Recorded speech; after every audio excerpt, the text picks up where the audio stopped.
소유권에 기한 물권적 청구권은 조금 쉽습니다. 앞서 물권 총론과 점유권에서 학습했기 때문이죠. 다만 소유권에 기한 물권적 청구권과 점유권에 기한 물권적 청구권의 차이점만 기억하시면 되겠습니다. 먼저 소유물 반환 청구권입니다. 소유자는 그 소유에 속한 물건을 점유한 자에 대하여 반환을 청구할 수 있다. 그러나 점유자가 그 물건을 점유할 권리가 있는 때에는 반환을 거부할 수 있다. 여기서 점유할 권리가 어떤 건가요? 예를 들어서 임대차 계약을 체결한 임차인은 그 물건을 점유할 권리가 있는 거잖아요.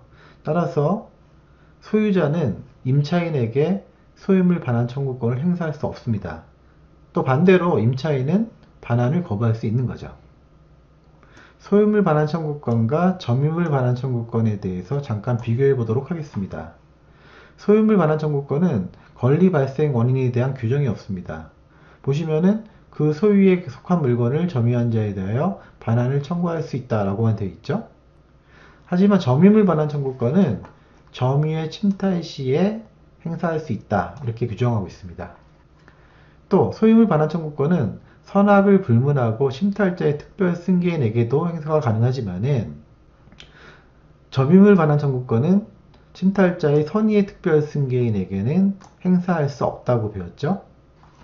마지막으로 소유물 반환 청구권은 행사기간에 제한이 없어요. 소유물이기 때문에 당연하죠. 하지만 점유물 반환 청구권은 1년의 출소기간 제한이 있다고 했습니다. 다음은 소유물 방해 제거 및 방해 예방 청구권입니다. 소유자는 소유권을 방해하는 자에 대하여 방해 제거를 청구할 수 있고 소유권을 방해할 염려 있는 행위를 하는 자에 대하여 그 예방이나 손해배상의 담보를 선택적으로 청구할 수 있습니다. 물권적 청구권에 관한 설명으로 옳은 것은 1번 소유자는 물권적 청구권에 의하여 방해 제거 비용 또는 방해 예방 비용을 청구할 수 없다. 그렇죠. 물권적 청구권으로는 비용을 청구할 수 없는 거예요. 따라서 맞는 지문이고 답입니다. 2번 불법 원인으로 물건을 급여한 사람은 원칙적으로 소유권에 기하여 반환 청구를 할 수 있다? 아니죠. 불법 원인 급여가 되기 때문에 소유권에 기한 반환 청구권을 행사할 수 없습니다. 틀렸고요. 3번 소유자는 소유물을 불법 점유한 사람의 특별 승계인에 대하여는 그 반환을 청구하지 못한다.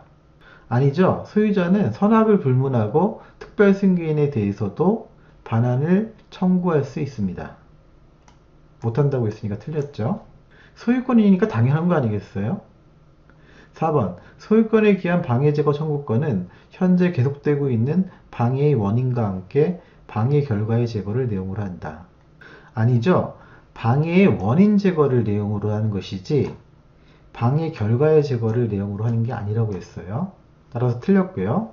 5번 소유권에 기한 물권적 청구권이 발생한 후에는 소유자가 소유권을 상실하더라도 그 청구권을 행사할 수 있다. 아니죠.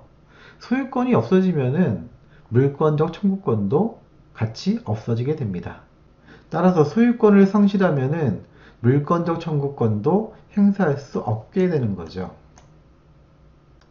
을은 병의 토지 위에 있는 갑소유의 X건물을 매수하여 대금 완납 후 그 건물을 인도받고 등기 서류를 교부받았지만 아직 이전 등기를 마치지 않았다. 다음 설명 중 틀린 것은? 문제집을 정리해보면은 병의 토지 위에 갑의 X건물이 있고 갑이 을에게 X건물을 매도한 거죠. 그러나 아직 을이 갑으로부터 등기를 넘겨받지는 못한 상황입니다. 1번 갑의 채권자가 X건물에 대해 강제 집행하는 경우 을은 이의를 제기하지 못한다. 그렇죠? 을은 아직 소유권자가 아니잖아요. 따라서 갑의 채권자가 강제 집행하는 것을 보고만 있을 수밖에 없는 거죠. 따라서 맞는 지문이고요. 2번 X건물로 인해 병의 토지가 불법 점거당하고 있다면 병은 을에게 X건물의 철거를 청구할 수 있다. 을은 아직 소유권자는 아니지만은 대금도 완납하고 들어와 살고 있는 거잖아요. 따라서 이 경우에 을은 소유권자는 아니지만은 처분 권한은 갖고 있다고 보는 겁니다. 따라서 우리 판례는 토지 소유자인 병이 을에게 건물의 철거를 청구할 수 있다고 봅니다. 따라서 맞는 지문이네요. 3번. X건물의 점유를 방해하는 자에 대해 을은 점유권에 기한 방해 제거 청구권을 행사할 수 있다. 그렇죠? 을은 아직 소유권자는 아니지만은 점유하고 있기 때문에 점유권은 있는 거예요. 따라서 점유권에 기한 방해 제거 청구권을 행사할 수 있죠. 4번. 을은 X건물로부터 생긴 과실의 수취권을 갖는다. 그렇죠? 대금을 완납했다고 했잖아요. 대금을 완납하면은 과실 수취권을 갖습니다. 따라서 맞는 질문이고요. 5번. 을로부터 X건물을 다시 매수하여 점유 사용하고 있는 정에 대하여 갑은 소유권에 기한 물권적 청구권을 행사할 수 있다. 을이 다시 X건물을 정에게 매도한 거죠. 이 경우에 정도 점유할 권리가 있는 거예요. 따라서 갑이 아직 자신의 이름으로 등기되어 있다고 해서 정에게 반환 청구권을 행사할 수는 없는 겁니다. 따라서 틀린 지문이고요. 5번이 답이겠네요. 쉽다.